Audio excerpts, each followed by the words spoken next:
There are a decent amount of games coming to PC that I'm excited about, and today I'm talking about 5 of them. There are 2 big releases, 1 nostalgic pick, and a couple of indie games I discovered during the latest Steam Next Fest. The first big release is Atelier Yumiya, the Alchemist of Memories in the Envisioned Land. This game's releasing in 2 weeks, so I don't have to wait much longer to get my grubby little hands on it. It's the latest in the Atelier series, a franchise of RPGs that centers around being a bad bitch and doing alchemy. This time, the story takes place in a continent where alchemy is forbidden, and looks like it's going to have a darker tone than usual. They're really hyping up the main villain of the game, but how bad could a furry be? The combat system has been totally overhauled. Usually these games are turn-based, but it's action combat this time around. I'm pretty excited about that. That kind of combat works best for big open-world games that focus on exploration. Entering and exiting combat seamlessly flows better. Also, it looks like you can dodge attacks, and I enjoy combat systems that reward you for getting good at dodging and parrying. The world looks massive. I'm hoping there are plenty of activities and interesting places to explore within it. I don't like when games are open world but feel empty. There are 2 different forms of synthesis this time. One is the usual method of crafting at your atelier, but the second is the ability to craft while out in the field. It looks like you won't have access to all of the recipes you normally would in that mode, but I'm sure it'll consist of the items you'll be making frequently. It's a really good quality of life feature. They're also taking a note from the latest cozy game trend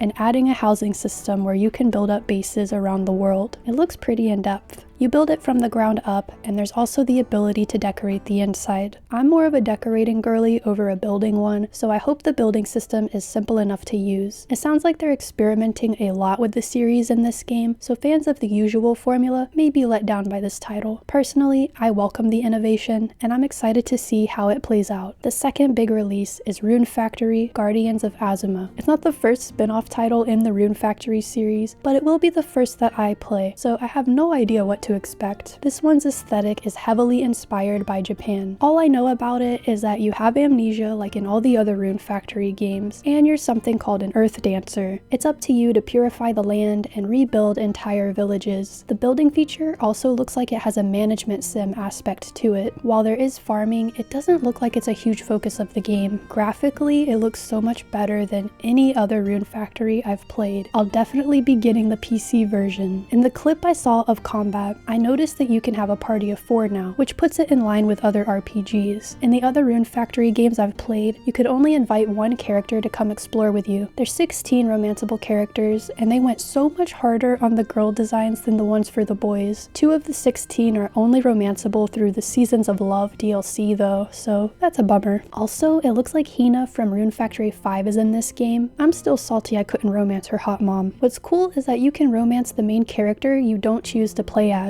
I like that both main characters have a place in the story, and I think their designs are the best out of all of the characters in the game. The nostalgic pick is Lunar Remastered Collection. Lunar Legend on the Game Boy Advance was one of my childhood favorites, and one of the first RPGs I ever played. Apparently, the Game Boy Advance version was a watered-down version of Lunar Silver Star Story, which came out on the Sega CD. However, it's the only version I knew, and I loved it very much. There was one scene in the game that stood out to my undeveloped brain so much that whenever I got the option to name my character in any other game, I'd name them Luna, after the character from that scene. I was doing that up until going by Cute Spooky, by the way. I never made it that far in the game because I was a dumb kid. It took me years to figure out how to beat the sewer monster, and I don't remember much after that. I've never played the second game, but if it's anything like the first, I know I'll like it. I'm happy that the collection includes both, and I can't wait to see the anime cutscenes that were cut out of the Game Boy Advance version. It's coming out in the middle of April, which gives me a little less than a month to get through Atelier Yumiya if I want to get it day one. A very reasonable gaming goal, as always, I'm sure. One of the indie games I played during the latest Steam Next Fest is Cloudy and Stormy: Pawtastic Adventure. This game gave me major Kirby vibes. The gameplay and art style reminded me a lot of Kirby in the Amazing Mirror, but there's also a base decorating feature that reminded me a bit of Kirby's Epic Yarn. I love that this game briefly sets up the story in the opening cutscene, campaign and then immediately gets you into the gameplay. There are two different characters to play as, Cloudy and Stormy. Cloudy can turn into a cloud and fly, glide, and create rain. Stormy has a lightning dash that can get you across chasms, open blocked passages, and electrify the environment. There are a ton of collectibles to find as you make your way through levels, and there are some hidden areas to discover that reminded me of Wario Land 4. The treasures you find can be used to decorate your hideout, and there's over 100 of them. There's 5 episodes each with unique regions and over 50 levels to beat. The movement and controls felt great, the art is cute and colorful, and the music is fantastic. I played 30 different demos in the last Steam Next Fest, and this one stood way above the rest. It's been so long since I've played a 2D platformer with this kind of charm. Not sure when it's releasing, but the Steam page says it's coming soon, and I can't wait. I'll link it down below because it's so much fun, go check it out. The second indie game I played during Steam Next Fest is Isle of Reveries. This game reminds me of older handheld Zelda games, Link's Awakening in particular because of the art style, but there are some mechanics from other Zelda games too. Crossing over water by clawing these mushrooms reminds me of using the Gust Jar in Minish Cap. The pictograph box is like the Picto Box in Wind Waker. The magic sack sounds like the magic powder from Link's Awakening. There's also a fairy companion that can copy and spawn objects, which reminds me of Echoes of Wisdom. It wears its inspiration heavily, but Zelda games have changed a lot over the years, and I miss this older style of gameplay. Also, the main character's lantern is shaped like a frog. Need I say more? I didn't play the full demo because it didn't take me long to decide I was interested in the full release, but if you want to check it out, it includes the game's opening, the first dungeon, and the first boss. There's a Kickstarter campaign and it has not reached funding yet, so I'm going to leave a link to it down below. This is one that may not see the light of day, but I hope it gets funded so I can scratch that retro Zelda itch. Those are the 5 games that I'm most excited for right now. Let me know in the comments section if any of them piqued your interest, or if there's an upcoming game I didn't mention that you're looking forward to. Like the video if you enjoyed it, and subscribe if you want to see more of me. I cover cozy games, RPGs, and visual novels, and sometimes yap about whatever's on my mind. With that out of the way, I hope you're living today in a way you won't regret, and I'll see you in the next one. Pook out.